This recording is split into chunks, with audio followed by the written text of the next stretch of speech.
Hey guys, I know I haven't made a video in a while, and I have something to talk about when it comes to mobile phone companies, cell phone companies, whatever you want to call them, and these new data caps and basically tiered services that they are coming out with.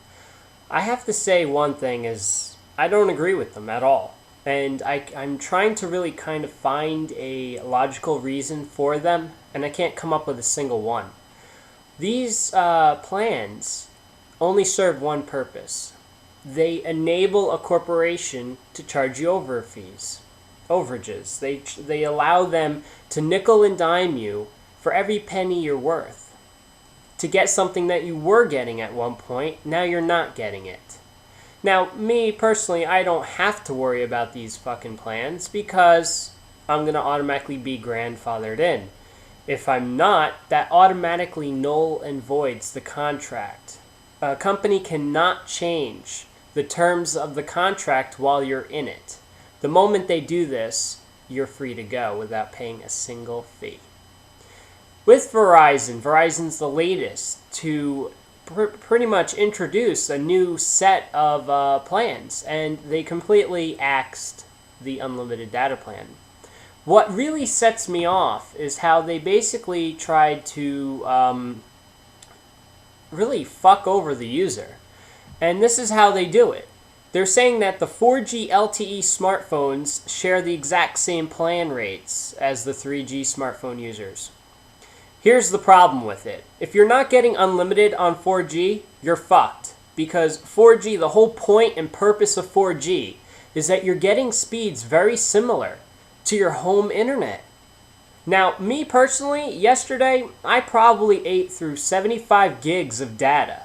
Now, some people are going to be like, well, that's a lot of usage. Actually, that's not. That is considered a normal usage pattern. 75 gigs, yes, everyone's like, oh shit, how the hell is that possible? Well, when you have the bandwidth, it's very easy to use it.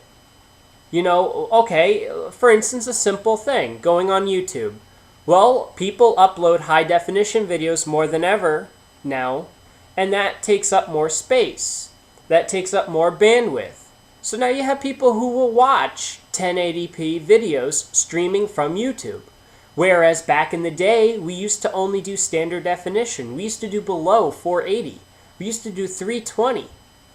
So now we're going to a point where the possibilities are higher than they used to be.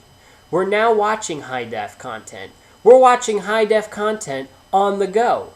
We have the capability to do that. With 4G, I've watched videos like that, loading up instantly on your phone. You're able to watch it. You're able to stream live content. You're able to do voice calls with Skype and do video call, conferencing and everything in higher quality. This all uses more bandwidth.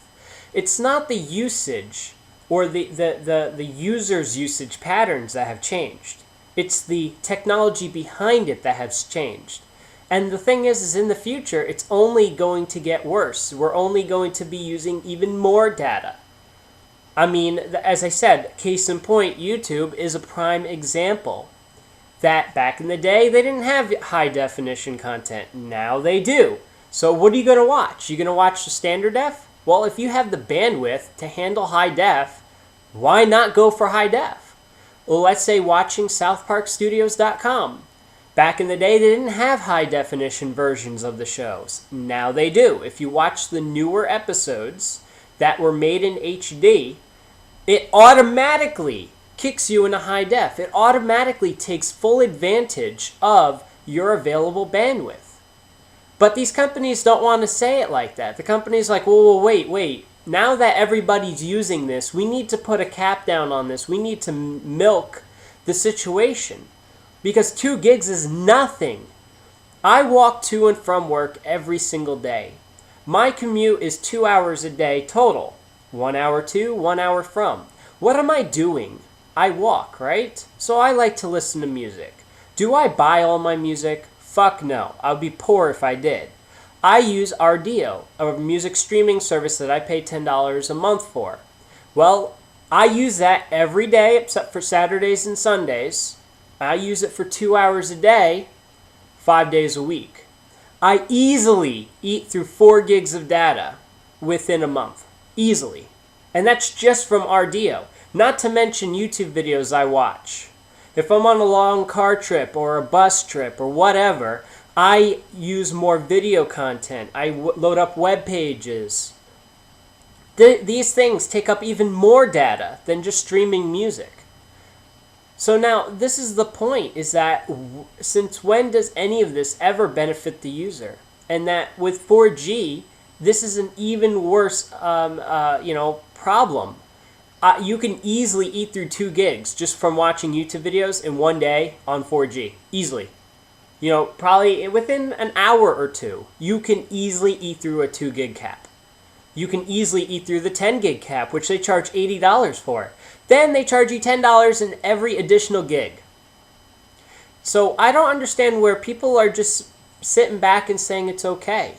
I think people need to really stand up, vote with their wallet, say, look, Verizon, we're not going to deal with this shit. Yes, I'm a new customer, but you know what? You just turned me away. Now, unfortunately, there's nothing that really I can personally complain about because I'm not going to be affected by this. I will hold on to my unlimited data plan for as long as I have the service. If Verizon forces me to sign up with a new plan, if I decide to get a new smartphone, I will say bye-bye and move on to a different service. Now, unfortunately, because of AT&T services are very poor in this area. Drop calls was a very common thing for me, and that's why I switched to Verizon. AT&T, I would get an average of 5 drop calls a day with this company.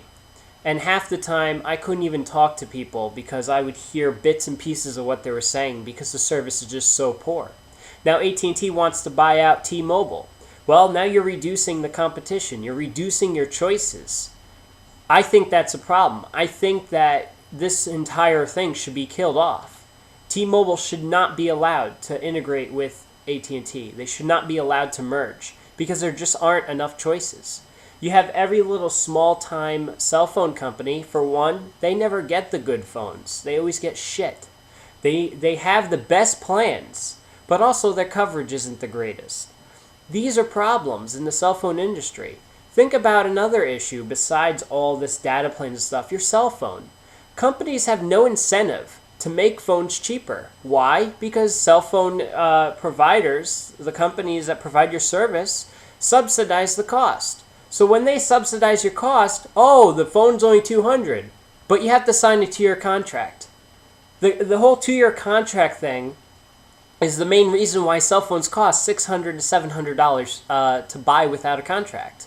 That's a problem. There is no incentive there. So if you want a new phone, something that can do all the things that you want to do, you have to pay out the ass if you don't want a contract. The problem with a contract is that the terms do not work in favor of the consumer. If you're a cell phone company, namely AT&T, who fucked me over, I was getting 5 drop calls a day. No matter how many times I called, they didn't do shit to help me. All they said was, if I decide to cancel, I have to pay an early termination fee. That's what they said. They gave me no option to work something out. They gave me no option to say, well, look, you are the victim here, not AT&T. But AT&T decides to slam me with a $400 charge. Love you, AT&T. I really love you because you guys are scum pieces of shit.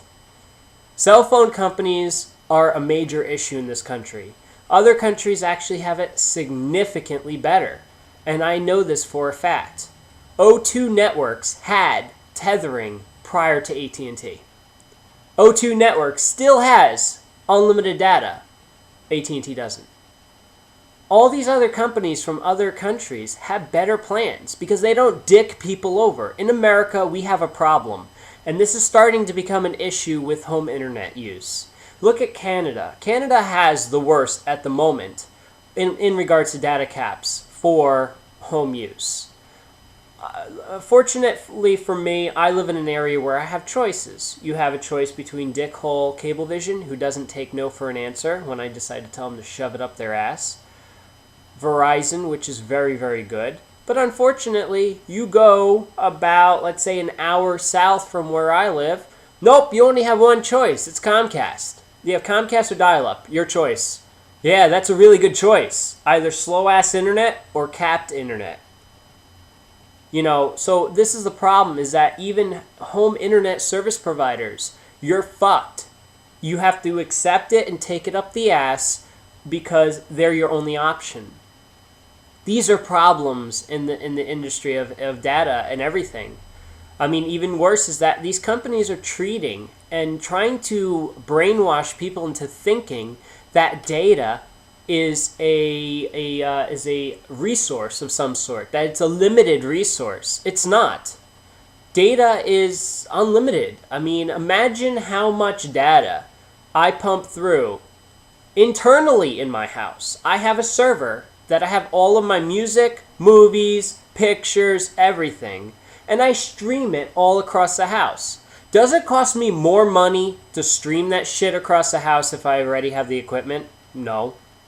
But all these other companies are trying to insist that that is the case.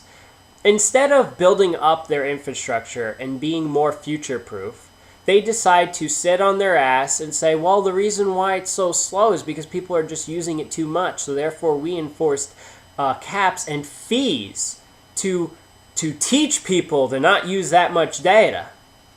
Yeah, that is a very good mindset. That is exactly what we should do. We should just tell everybody, fuck the internet, you know, you don't need it, you need to use less of it. No, that's not how it works. We all need to fight together. We all need to stand up against this bullshit. Because if we let it sit, I guarantee it, within 2 years, there will not be a single company out there that offers unlimited data. There won't be. If Verizon's implementing it on their cell phone network, they're going to implement it on Fios. I know they will. Because the same shit happened with AT&T Uverse. AT&T Uverse used to be unlimited. But after they capped down their cell phone service, they capped down their home broadband service. So far in my area, there are only 2 providers you can get with internet. Luckily, both of them offer unlimited data, but in other areas, not the case. This is a problem in America. Our government, instead of trying to fight piracy, which is a bullshit thing, honestly, why are there more punitive damages if I decide to download a movie than if I went to a store and robbed them blind? Why is the penalty more harsh for me doing a download than robbing a store? That really doesn't make sense to me. And our government's wasting its fucking time and effort cutting down services, shutting down servers without even rights. I mean, everybody so far who's been shut down was wrongfully shut down. Our government is fucking people over because of major corporations saying, hey, yeah, we own the copyrights to everything. We need to just be so rich and fuck people who are trying to download it for free. You know, this is a thing. In our country, people have been brainwashed to think that downloading is considered stealing. It's not. It's called copying. And if copying is a crime, say it's a crime. Don't try to say, well, downloading illegally is stealing. It's not fucking stealing. If I go into a store and take something from that store no longer can sell that item because I have it and I didn't pay for it. But if I download it, wherever the original source I downloaded it from still has the fucking copy. So I duplicated, made more of that particular item. So why is that a crime? Why is that considered worse than going to a store and stealing? I consider stealing worse than copying. But our country, our government, everything about it is fucked up. You know what? The only people who have rights in this world are the fucking copyright holders. They're the only people who have rights. They can do whatever the fuck they want. They can criticize people whenever they want. They can accuse people falsely and get away with it. This is a problem. This needs to end. And I think our country should really stand together. We're America. We should stand together and fight this bullshit. It's annoying. You know, we're all going to shit. What do you think about the economy? The economy is the way it is because of companies. The companies fucked everybody over. It's not us. It's banks, lenders. Everything about that is the problem. So I'm going to end this rant at this point, but I have to say, I know I haven't been making my videos lately. I've been extremely busy. I really have. I really don't have the time anymore to make videos as frequently as I used to. But these are things that have been on my mind, things that annoy the hell out of me. These things are worse than Sony's bullshit. These are things that fuck your life over. Now the thing is that if someone says to you, well, what do you need the internet for? The internet is a very, very, very valuable source of information. It has successfully replaced dictionaries. It replaced encyclopedias. It replaced, libraries. I can't even remember the last time I went to a library to do research. Everything I do research on is online. So if you're going to say to somebody that they need to get a life and go outside and not waste their time online, you might as well take your own advice, because the internet is your life. If you like it or not, it has become a part of life. If you don't like it, go the Amish route. Go in the middle of the woods and become a fucking hunter. But the internet is a necessity at this point in time. It's a requirement of life in America.